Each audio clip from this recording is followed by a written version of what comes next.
This video will allow you to correct your homework section 7.1.4. Problems are 745 through 750.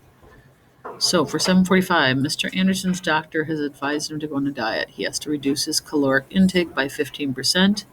He currently eats 2,800 calories per day. We're supposed to calculate his new daily caloric intake in two different ways using two different multipliers.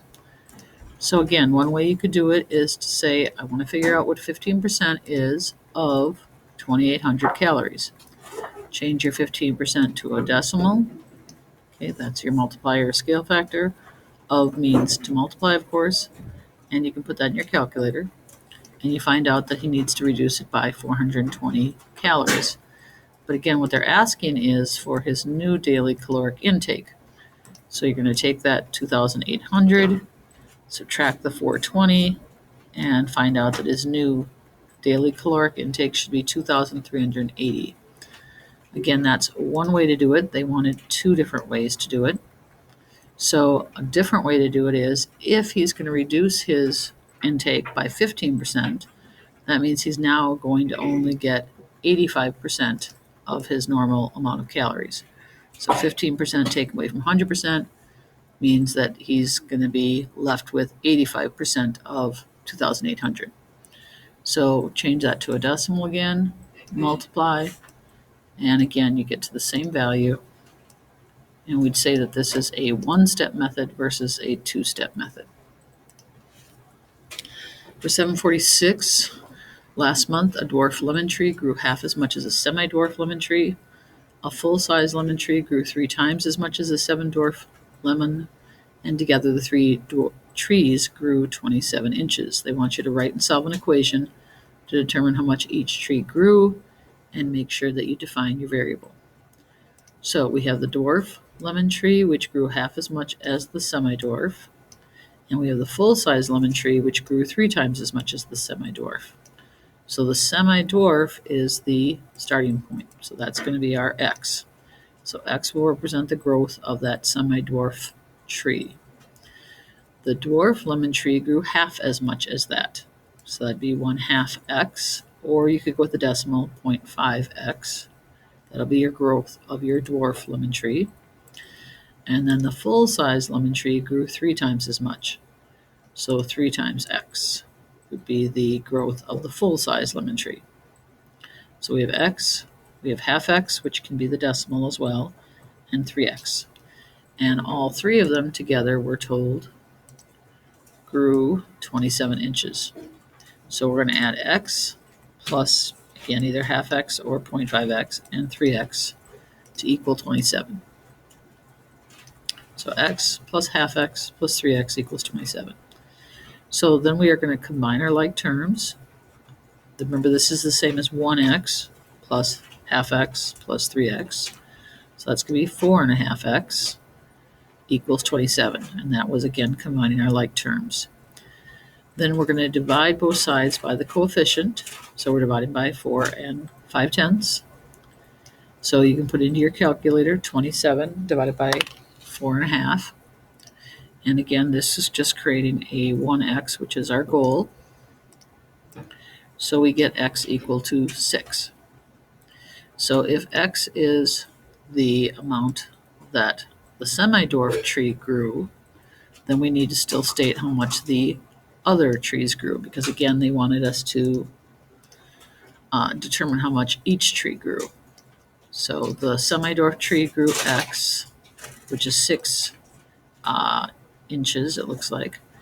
And then the dwarf would grow half as much as that, which is 3 inches. And the full size would grow 3 times as that, which is 18 inches.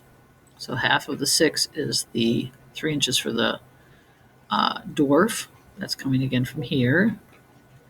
And 3x, 3 times 6 is the 18th for the growth of the full-size lemon tree.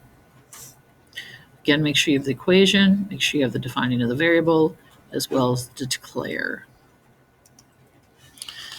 For 747, Enrique is saving money to buy a graphing calculator. So far, he's saved $30.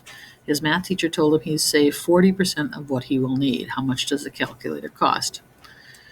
So one way you could do that is this, set it up as a proportion. $30 is 40%. So $30 is 40 hundredths out of how much? All right. So 40% is the same as $30 out of how much? And again, you can do your cross products, multiply diagonally across, and then divide by the third value. And you'll get the answer of $75. Another way you could do it is you could say $30 is 40% of what he needs. And we would change that to the algebraic equation of 30 is, so is represents equals, 40% would be the decimal, of means multiplying, and what he needs is our unknown. So this is solving it with proportions, this is solving it algebraically. $30 is 40% of what he needs, and what he needs is the unknown. And how do we solve this algebraically? We divide by 4/10 or 40 hundredths, because again, we want to get x by itself, so we divide by the coefficient. 30 divided by 40 hundredths is also going to get you $75. So again, either of these methods will work. You do not have to have both. Pick the one that makes the most sense to you. For 748, a principal made this histogram to analyze how many years teachers had been teaching at her school. So first they want to know how many teachers work at the school. So what you want to look at is the heights of these bars in your frequency table. So this is representing 7 teachers who've worked between 0 and 5 years.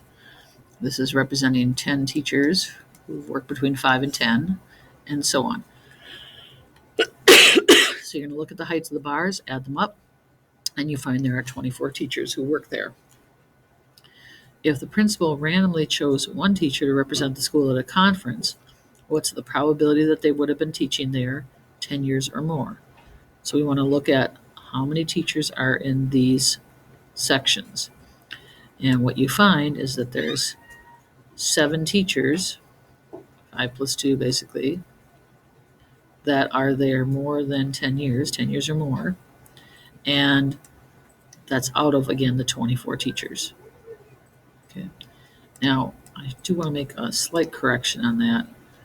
Where I got that number from was the height of this bar, which is 4, plus the 1, plus the 2.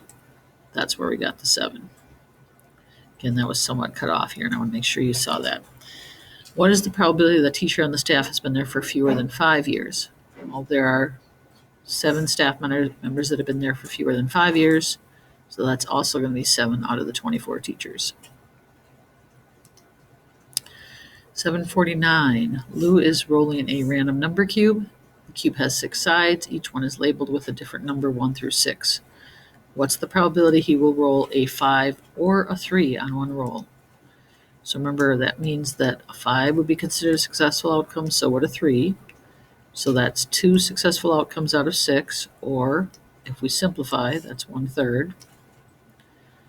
What's the probability he would roll a 5 and then a 3 on 2 rolls?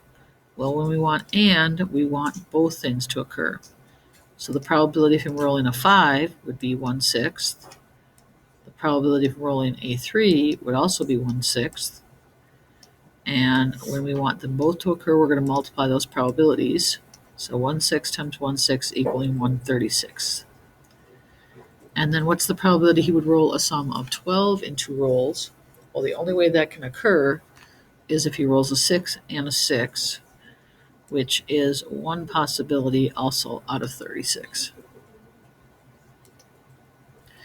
And this is a checkpoint problem. So again, should be skills you have down. So you want to combine your like terms. 4x squared and minus 2x squared would give you 2x squared. And 3x minus 2x gives you 1x or x. And a minus, try to do a different color here, minus 7 and a minus 3 combine to give you a minus 10, or adding a negative 10. Here, A minus 3x squared plus a positive 4x squared is going to equal a positive 1x squared, or just 1x squared. You don't need that coefficient of 1 if you don't wish to show it. And the minus 2x and the minus 7x will combine to give you minus 9x. And the 5 and 6, of course, combine to give you 11.